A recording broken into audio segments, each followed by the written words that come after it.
잠든 도시의 숨소리만 들리는 새벽 4시입니다. 모두가 꿈을 꾸는 이 시간. 서울 변두리 낡은 골목에는 가장 먼저 불이 켜지는 곳이 있지요. 삐걱거리는 나무 문을 열고 들어서면 코끝을 간지리는 고소한 효모 냄새가 반겨줍니다.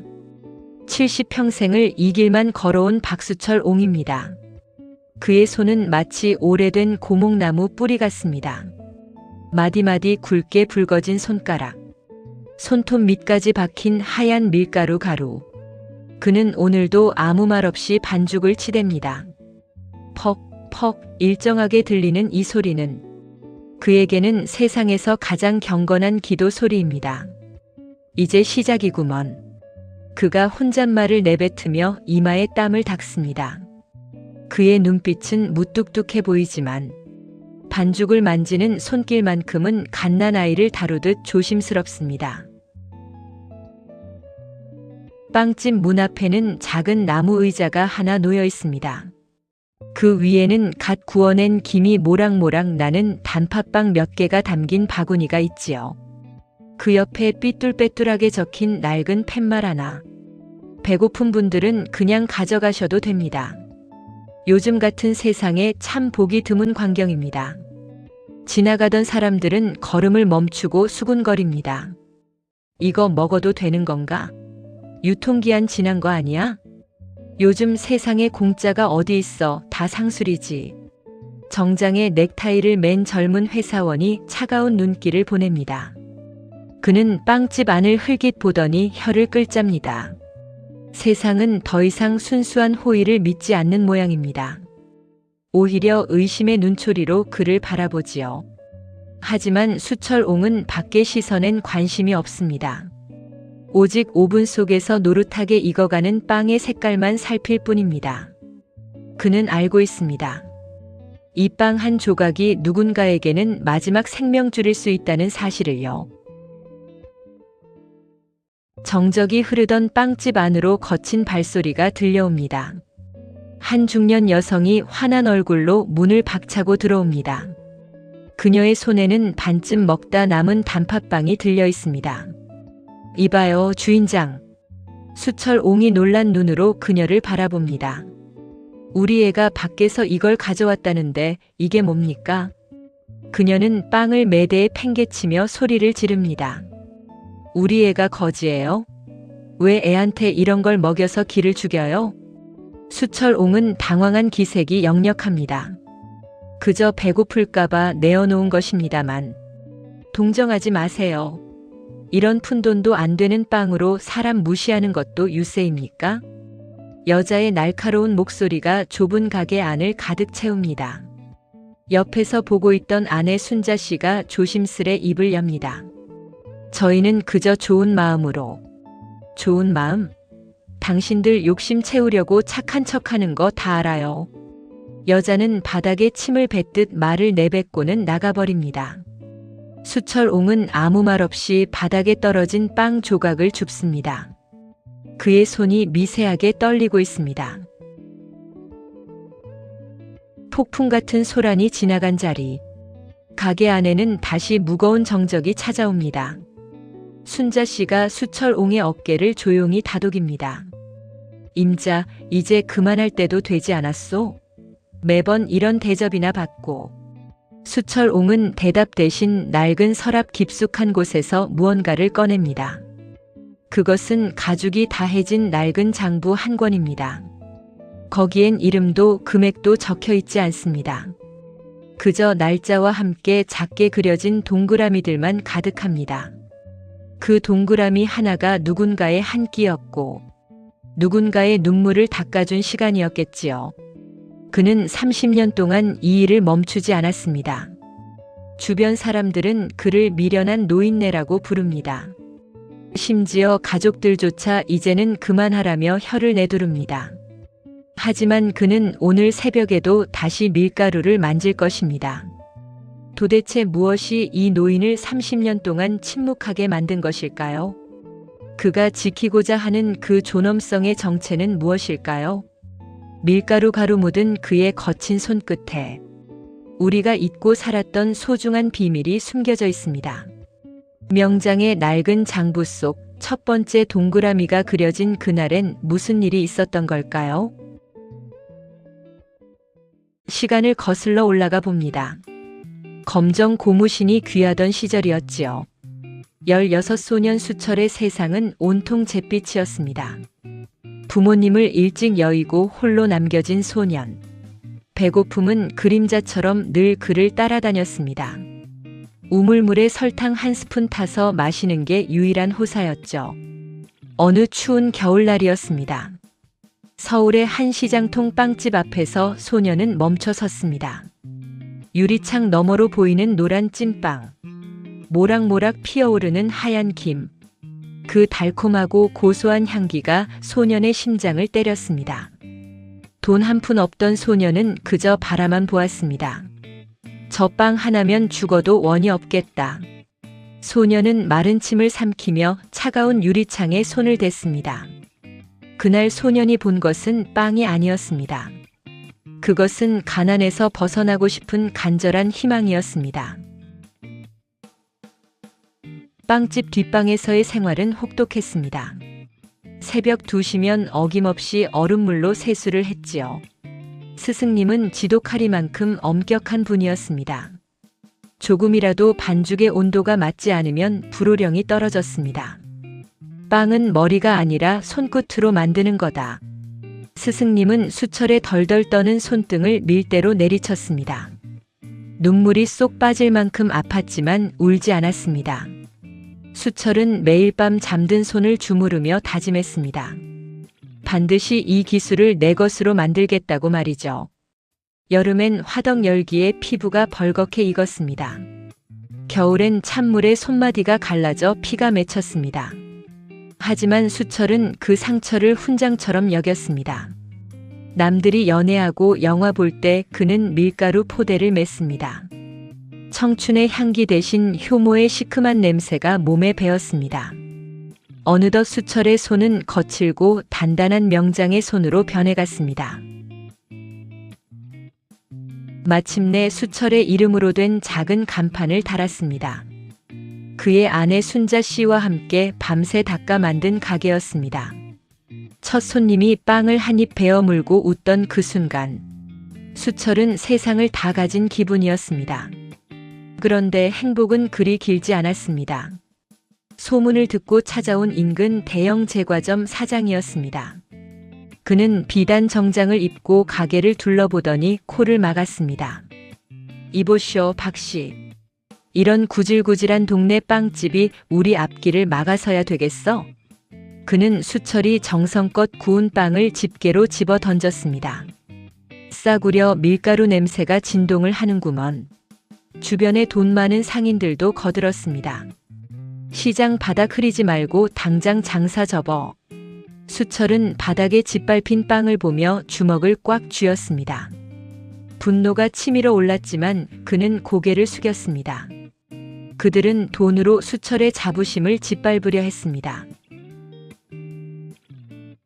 비웃음은 며칠 동안 이어졌습니다. 대형 제과점 사장은 수철의 가게 앞에서 할인 행사를 열었습니다. 수철의 가게에는 손님 발길이 뚝 끊겼습니다. 아내 순자 씨는 속이 상해 밤마다 남몰래 울었습니다.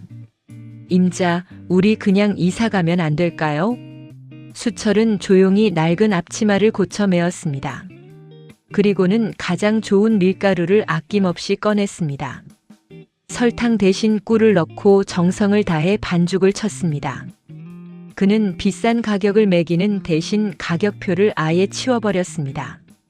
필요한 만큼 가져가시고 형편껏 내십시오. 사람들은 미쳤다고 했습니다. 장사를 포기한 거냐며 손가락질했습니다. 하지만 며칠 뒤 기적이 일어났습니다. 시장에 리어카꾼들, 구두 닦는 아이들이 모여들기 시작했습니다. 그들은 꼬깃꼬깃한 10원짜리 몇 개를 내밀며 눈물을 글썽였습니다. 진짜 맛을 아는 이들이 수철의 편에 서기 시작한 것입니다. 수철은 그제야 깨달았습니다. 장사는 돈을 남기는 것이 아니라 사람을 남기는 것임을요. 그런데 그렇게 자리를 잡아가던 그에게 생각지도 못한 시련이 다시 찾아옵니다. 수철 씨가 그토록 아끼던 빵집에 왜 붉은 딱지가 붙게 된 걸까요? 평생을 바쳐 일궈낸 작은 우주가 무너지는 소리를 들어보셨나요? 어느 날 아침 수철옹의 가게 문에는 시뻘건 종이 한 장이 붙었습니다. 압류라는 두 글자가 그의 심장을 날카롭게 파고들었지요. 평생 남의 돈 한 푼 허투루 쓰지 않았던 그였습니다. 알고 보니 가게 건물이 통째로 경매에 넘어간 것이었습니다. 믿었던 집주인은 야반도주를 했고 수철옹의 전 재산이나 다름없는 보증금은 공중으로 사라졌습니다. 세상에 이럴 수가. 우리 이제 어디로 가요? 아내 순자 씨는 차가운 시멘트 바닥에 주저앉아 통곡합니다. 지나가던 사람들은 걸음을 멈추고 구경하기 바쁩니다. 쯧쯧, 그렇게 빵을 거저 줄 때 알아봤어. 자기 앞가림도 못하면서 누굴 돕는다고 난리야. 어제까지 고맙다며 인사를 건네던 이웃들의 태도가 순식간에 차가워집니다. 세상은 실패한 사람의 선의를 무능함이라 부르며 비웃기 시작했습니다. 집안의 공기도 예전 같지 않습니다. 소식을 듣고 달려온 아들이 소리를 지릅니다. 아버지, 제가 뭐라 그랬어요? 그놈의 나눔인가 뭔가 때문에 이 꼴 난 거 아니에요. 아들은 아버지가 평생 모은 돈을 빵으로 바꿔 남들에게 준 것을 이해하지 못합니다. 손주 녀석 학원비 한 번 안 대주시더니 남들한테는 성자 노릇하셨잖아요. 수철옹은 아무 말 없이 낡은 밥상머리만 바라봅니다. 아들의 말은 송곳처럼 그의 가슴을 후벼 팝니다. 그 빵집 이제 그냥 정리하세요. 구질구질하게 붙잡지 마시고요. 아들은 매정하게 외투를 챙겨 집을 나갑니다. 순자 씨도 남편의 고집이 야속한지 고개를 돌려버립니다. 가장 가까운 사람들에게조차 인정받지 못하는 선의. 수철옹은 처음으로 자신의 삶이 틀렸던 것은 아닌지 자문합니다. 그의 굳은 살 박인 손이 힘없이 떨리고 있었습니다. 가게를 잃을 위기에 처하자 검은 유혹이 손을 내밉니다. 인근 재개발 부지를 노리는 시행사 직원이 찾아왔습니다. 영감님, 우리한테 가게 넘기시면 보상금 2배로 쳐드릴게. 그들은 수철옹에게 솔깃한 제안을 합니다. 대신 조건이 하나 있었습니다. 이 빵집 자리를 우리가 홍보용 체험관으로 꾸밀 겁니다. 명장님이 30년 동안 선행했다는 스토리, 그거 우리가 좀 가공해서 마케팅에 쓸게요. 그들은 수철옹의 진심을 돈으로 사고 싶어 했습니다. 가짜 눈물과 가짜 사연을 만들어 사람들을 속이자는 제안이었죠. 어차피 가게 날릴 판인데 실속 챙기셔야죠. 수철옹은 테이블 위에 놓인 계약서를 빤히 바라봅니다. 그 돈이면 아들 빚도 갚아줄 수 있고 순자 씨와 편안한 노후를 보낼 수도 있습니다. 평생 처음 만난 거액의 유혹 앞에서 수철옹의 눈빛이 흔들립니다. 하늘도 무심하시지. 그날 밤엔 장대비가 쏟아졌습니다. 압류 딱지가 붙은 가게는 전기도 끊겨 어둠에 잠겼습니다. 비가 새는 천장 아래서 수철옹은 홀로 앉아 있었습니다. 가게 곳곳에는 그가 평생 모아온 손때 묻은 도구들이 흩어져 있습니다. 돈을 선택했다면 지금쯤 따뜻한 방에 있었겠지요. 하지만 그는 차가운 어둠 속에서 자신의 손을 가만히 내려다봅니다. 빵은 거짓말을 안 하는데 사람은 왜 이리 어려운가? 그때 가게 밖에서 작은 소리가 들려옵니다. 빗소리를 뚫고 들려오는 가냘픈 흐느낌 소리. 누군가 빵집 앞 바구니가 비어있는 것을 보고 울고 있었습니다. 수철옹은 벌떡 일어나 창밖을 내다봅니다. 거기엔 비를 쫄딱 맞으며 서 있는 한 어린 소녀가 있었습니다. 그 소녀의 눈망울을 본 순간 수철옹의 가슴속에서 무언가 요동치기 시작합니다. 소녀의 눈물은 과연 수철옹을 어디로 이끌게 될까요? 그가 끝까지 지키려 했던 그 마지막 자존심은 어떻게 지켜질까요? 빗소리가 가게 안을 가득 채우던 그 밤입니다. 수철옹은 젖은 몸으로 서 있던 소녀를 가게 안으로 들였습니다. 소녀는 배고픔보다 추위에 더 떨고 있었지요. 전기도 끊긴 주방에서 그는 마지막 남은 밀가루 한 줌을 털었습니다. 가스레인지 대신 휴대용 가스버너에 불을 붙였지요. 따뜻한 온기가 돌자 소녀의 입술에 겨우 생기가 돕니다. 미안하구나. 오늘은 줄 수 있는 게 이것뿐이란다. 수철옹은 갓 구워낸 작고 투박한 빵 하나를 건넸습니다. 소녀는 그 빵을 소중히 품에 안고 엉엉 울음을 터뜨렸습니다. 우리 엄마가 이 빵을 먹고 힘내서 병 나으라고 했어요. 그 작고 떨리는 목소리가 수철옹의 가슴을 세게 내리쳤습니다.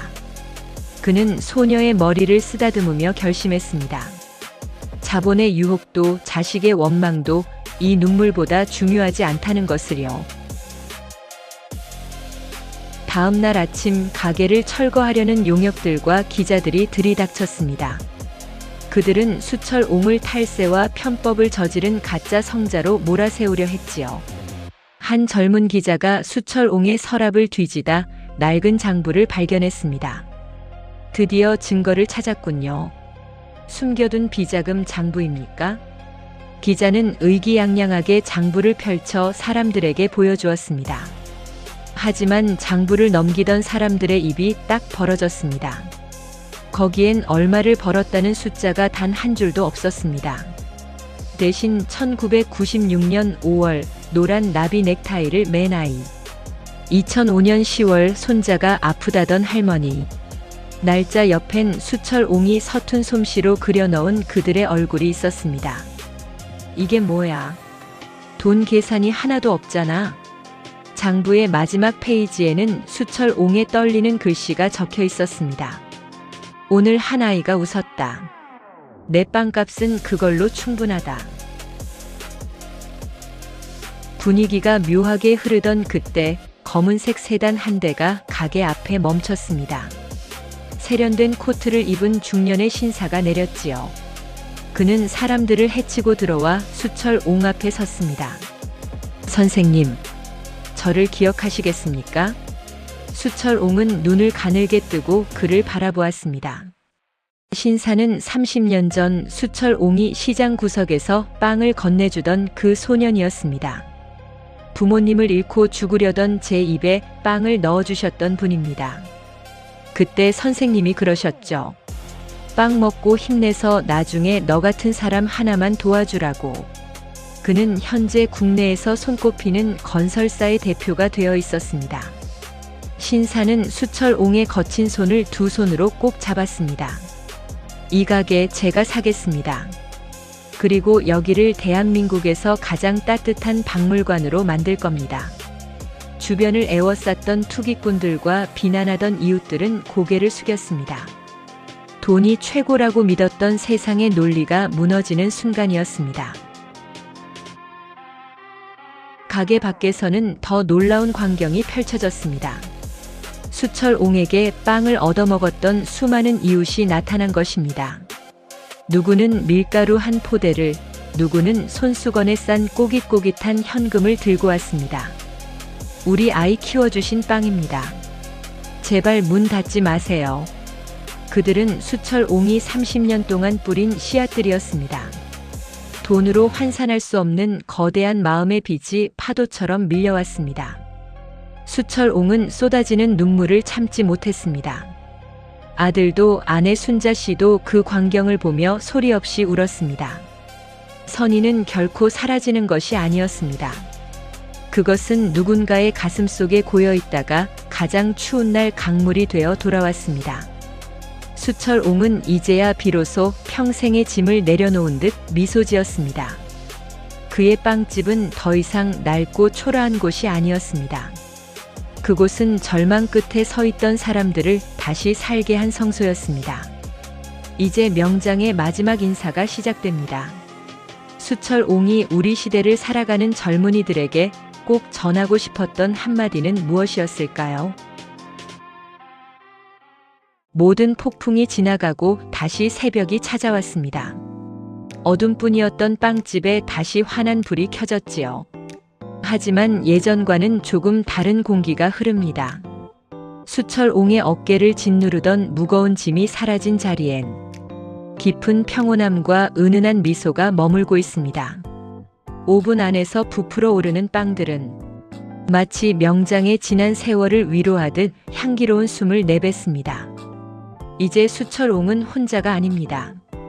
그의 곁에는 아버지를 이해하게 된 아들이 서툰 솜씨로 밀가루 포대를 나르며 땀을 흘리고 있습니다. 아버지, 저도 이제야 이 냄새가 뭔지 알 것 같아요. 아들의 고백에 수철옹은 말없이 넙대대한 빵 하나를 건넵니다. 말보다 진한 진심이 빵 한 조각을 통해 흐르는 시간. 그것은 세상에서 가장 따뜻하고 맛있는 화해였습니다.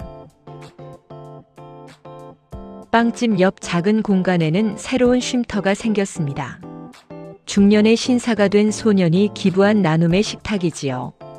이곳엔 더 이상 눈치 보는 사람도 의심하는 사람도 없습니다. 누구나 들어와 따뜻한 차 한 잔과 빵을 나눕니다. 돈이 있는 사람은 형편껏 상자에 돈을 넣고 돈이 없는 사람은 그저 웃음으로 값을 치릅니다. 신기하게도 그 작은 상자는 한 번도 비워진 적이 없습니다. 오히려 매일 저녁이면 넘쳐 흐를 정도로 채워지곤 하지요. 수철옹의 작은 호의가 거대한 파도가 되어 이 삭막한 도시에 온기를 불어넣기 시작한 것입니다. 그는 이제 빵만 굽는 사람이 아닙니다. 사람과 사람 사이에 끊어진 마음을 잇는 이 시대의 조용한 명장이 된 것입니다. 어느 날 인생이 힘들다며 찾아온 한 청년에게 수철옹은 밀가루 가루 가득한 손을 내밀며 말했습니다. 젊은이, 빵 반죽은 많이 치댈수록 더 쫄깃해지는 법이라네. 청년은 의아한 표정으로 노인을 바라보았지요. 사람 인생도 이 반죽이랑 똑같아. 모진 바람에 흔들리고 뜨거운 오븐 속에 갇히는 시간이 있어야 비로소 남에게 향기를 전하는 진짜 빵이 되는 거지. 수철옹은 자신의 거친 손마디를 하나하나 가리켰습니다. 가난했고 무시당했고 억울했던 그 모든 상처가 사실은 지금의 달콤한 빵을 만들기 위한 필수 과정이었다는 고백입니다. 지금 힘들다면 그건 자네가 아주 맛있는 빵으로 익어가는 중인 거야. 그의 담백한 위로는 어떤 화려한 명언보다 깊게 길 잃은 젊은 영혼의 심장을 두드렸습니다. 오늘도 빵집의 하루가 저물어갑니다. 수철옹은 낡은 앞치마를 벗고 아내의 손을 꼭 잡습니다. 임자 고생 많았소. 우리 참 잘 살았지? 평생을 고생만 시킨 남편이 건네는 이 한마디에 아내 순자 씨는 수줍은 소녀처럼 고개를 끄덕입니다. 우리는 모두 저마다의 인생이라는 빵을 굽고 있습니다. 때로는 반죽이 터지기도 하고 시커멓게 타버리기도 하지요. 하지만 기억하세요. 박수철옹이 증명했듯 진정한 풍요로움은 내가 얼마나 가졌느냐가 아니라 얼마나 나누었느냐에 달려 있습니다. 오늘 여러분의 마음속에는 어떤 향기가 나고 있나요? 고단한 하루를 마친 당신에게 수철옹이 갓 구워낸 희망의 빵 한 조각을 건넵니다. 수고하셨습니다. 당신은 이미 충분히 아름다운 사람입니다.